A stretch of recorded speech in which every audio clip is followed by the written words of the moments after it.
So, on the internet, there's lots of resources for specifically traditional Chinese medicine and also traditional Indian medicine or Ayurveda.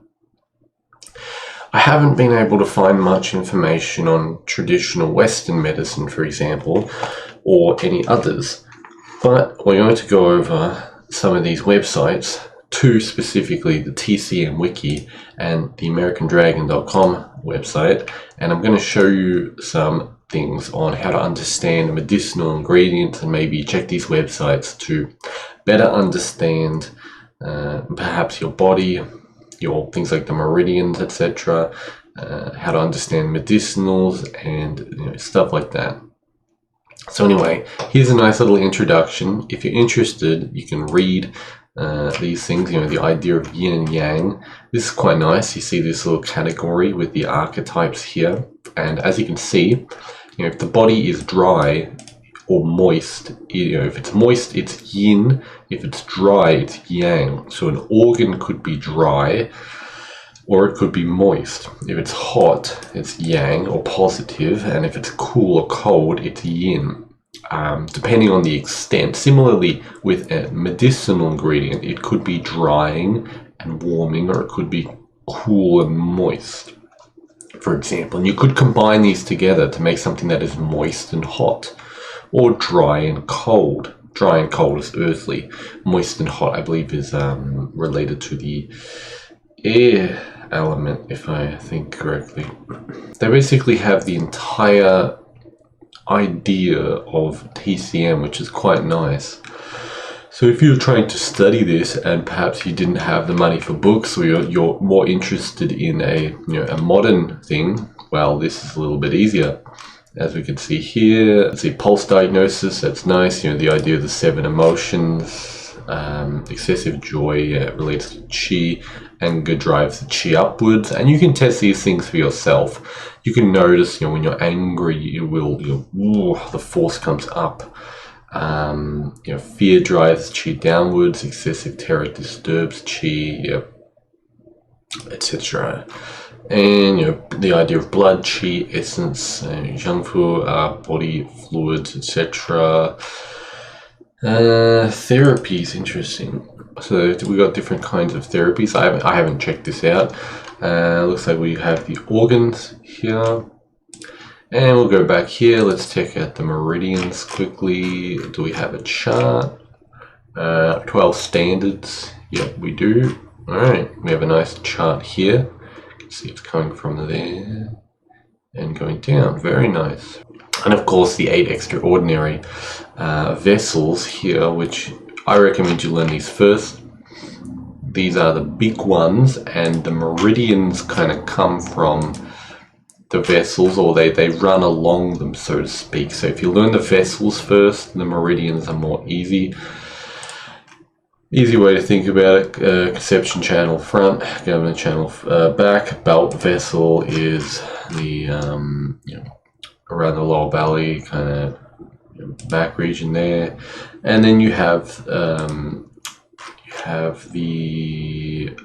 ones that run kind of along like the side, the front side and the back side, as you can see here, right? Kind of runs along the side, so to speak.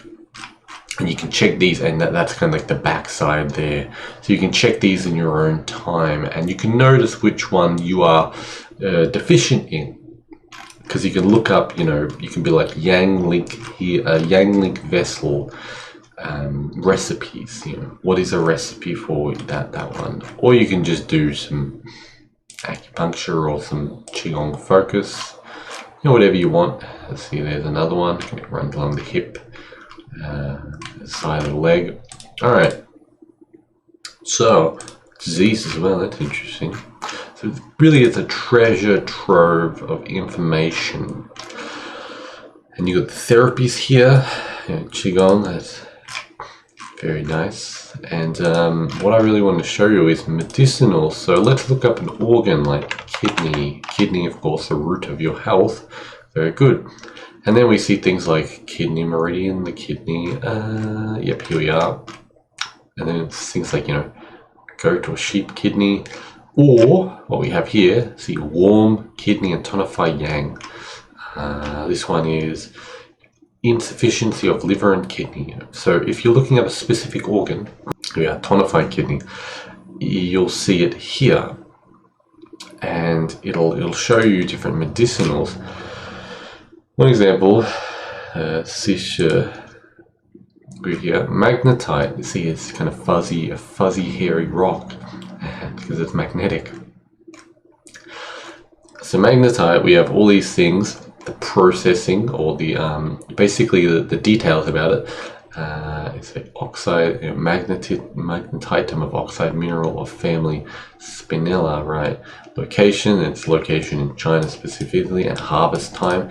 Different minerals have different harvest times because the vaporous spirits under the earth enter and leave the minerals at different times. For example, apparently cinnabar is best harvested during Aries, the astrological month of Aries. I believe that's because the vaporous spirit is more inside of it. It's more captured into it, similar to plants actually. So your best qualities: processing, removed other stones or weaker magnetic mineral, smashed from process used or quenched with vinegar and then smashed in powder. And we have the effects here, and then we have the dosage. You decoct 15 or 30 grams, smash and decoct first. You take 1 to 3 grams of powder, mostly used after quench with vinegar.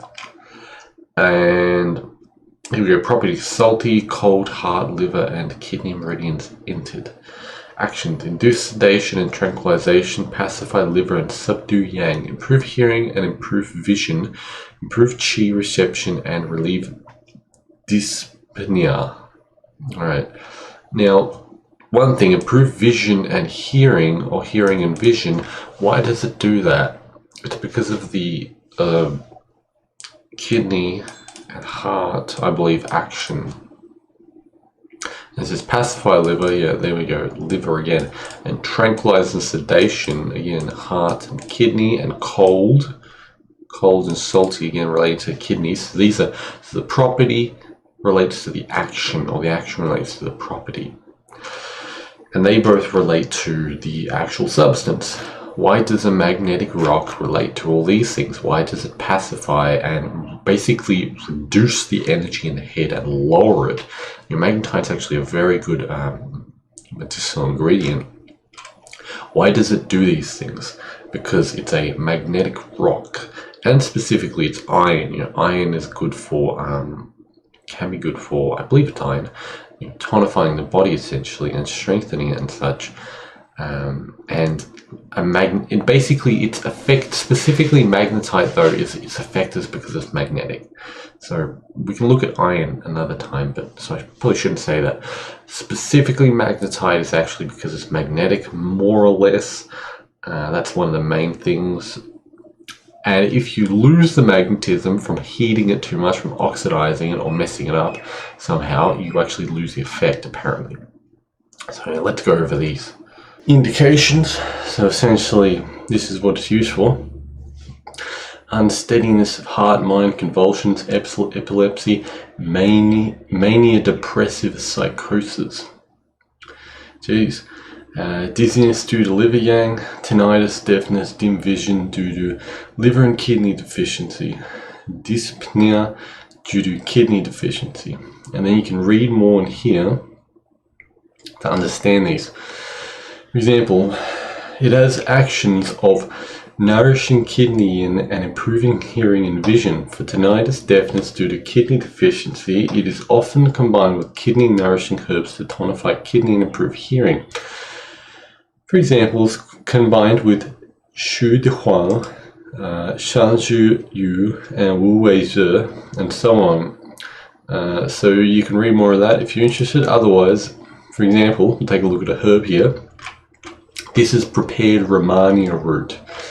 Radix, I believe, is root. If it says semen, it means seed. Or in Chinese, it's I believe it's se. Like, yeah, se. Heize, kind of like child. Here we go. So again, details of where it usually comes from, specifically in China, how it's processed, dried and baked in the sun, mixed with millet wine, steamed to black, taken out, I think it's a typo, to dry in the sun and sliced. And the properties: sweet, slightly warm, kidney and liver meridians answered. Romani is usually known as a kidney tonic and a blood tonic. It's very good for fluids usually. So here we go. Tonified blood, nourish yin of liver and kidney, supplement essence. It's a very good traditional Chinese medicine.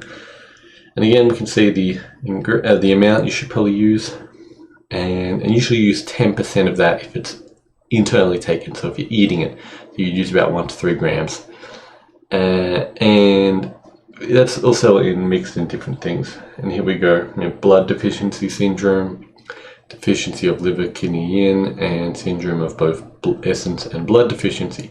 So you can use this yourself to understand different ingredients and to look them up. And you can just look up different organs as well, like liver, and you'll find actual livers. Rat liver, yes, delicious. And also herbs, which pacify liver, subdue yang, clear liver, etc., etc. Now let's go to American Dragon. Here we have treatment protocols right here, and we go to the overview, so you can read that if you want. Conditions, look at this. So you look up your condition. Let's just say you have anxiety. That's a big one. And anxiety can be caused by all of these things. If we look at here, we can kind of understand that it seems to be a problem with the heart. Look at all these heart things. Maybe something to do with the liver, maybe a little bit, and a little bit to do with the kidney. And of course, it depends, you can get anxiety from a qi and blood deficiency, for example. So let's just say if someone has a qi and blood deficiency, then we go to the herbal formulas here, with stagnation, or I don't know what that one means, whatever. There's also acupoint, and I believe meridians. So let's just look up this one. Here we go.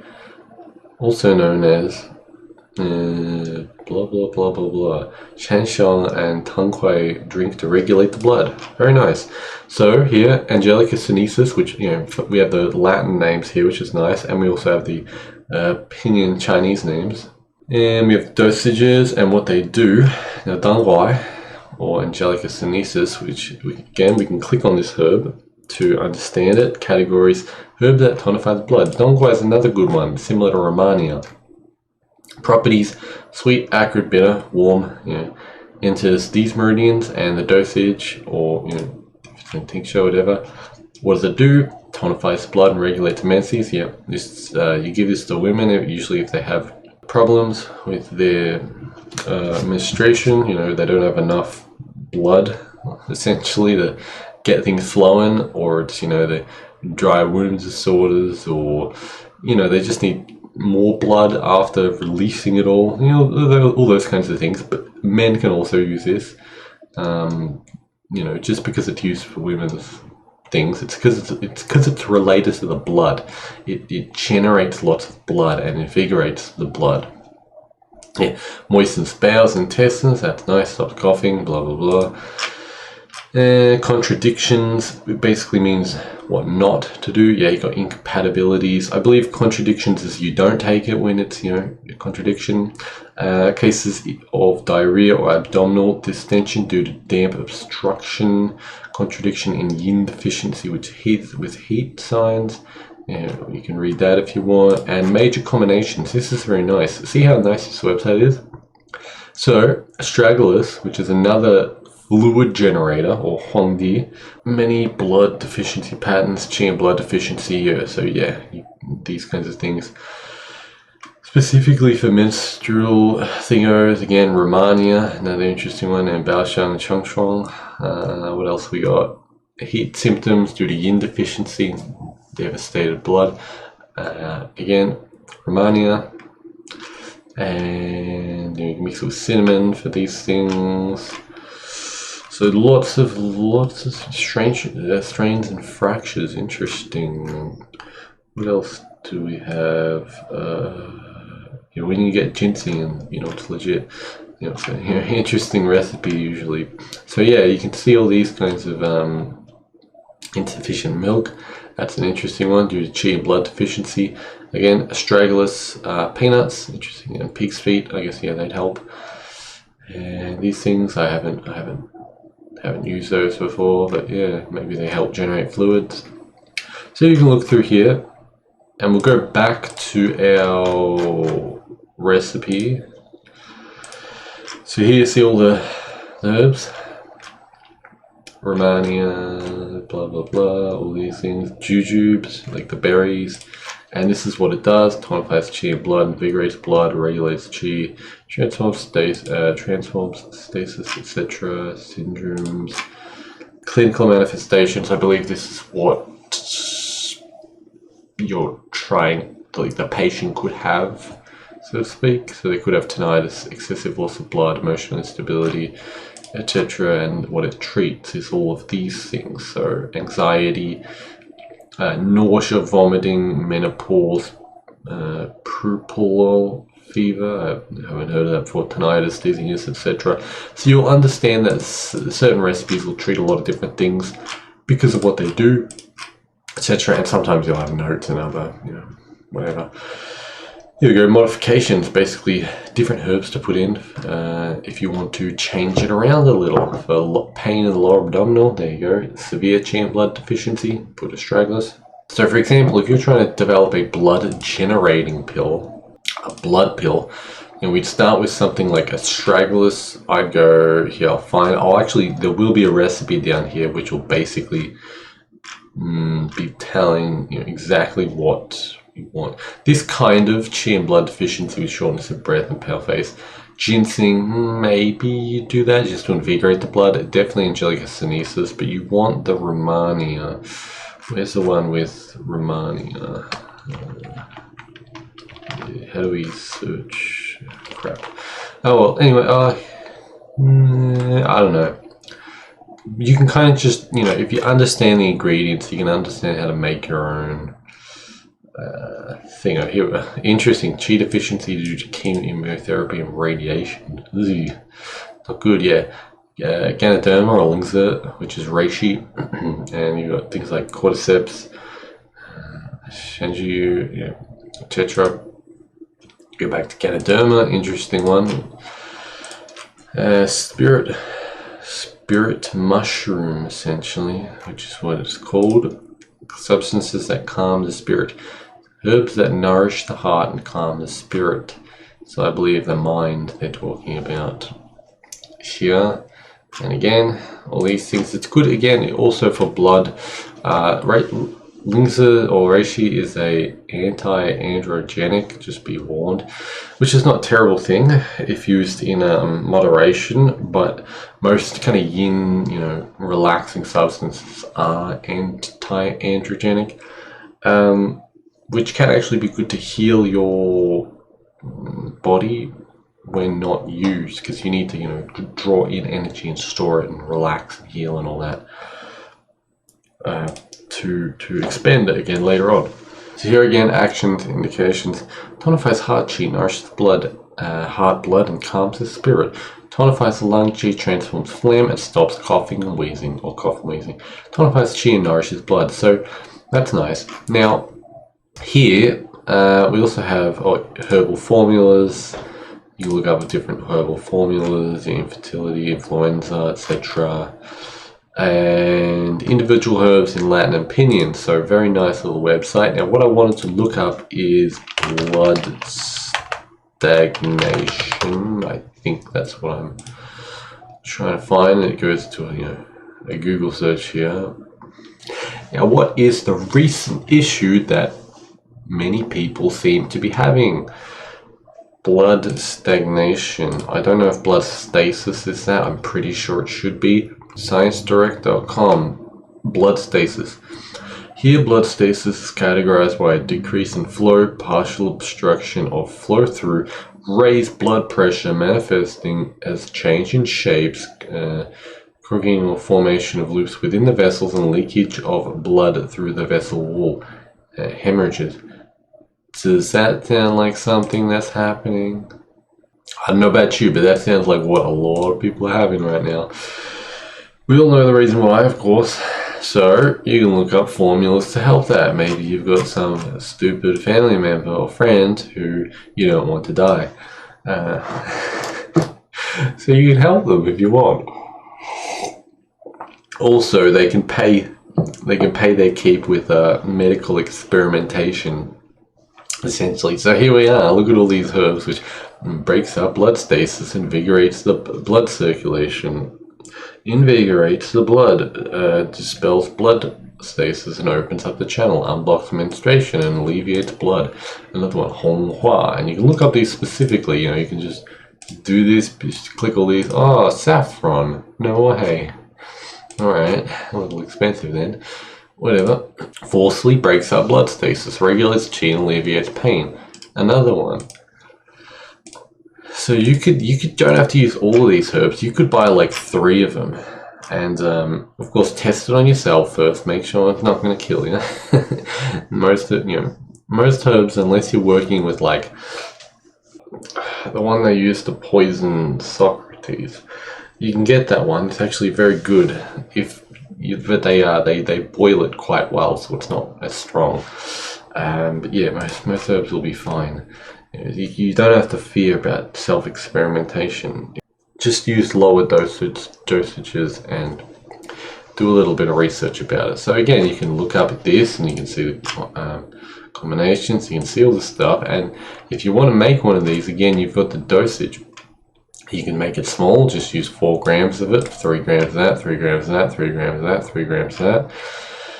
And you've got, look at all these, I mean, look at these. And you can just pick, like here, these break up blood stasis, invigorates, dispels blood stasis. You can pick like one of these, and then you can go, alright, tonifies, yep, angelic synesis, I mean, that's a key one, you know, you definitely want to have that.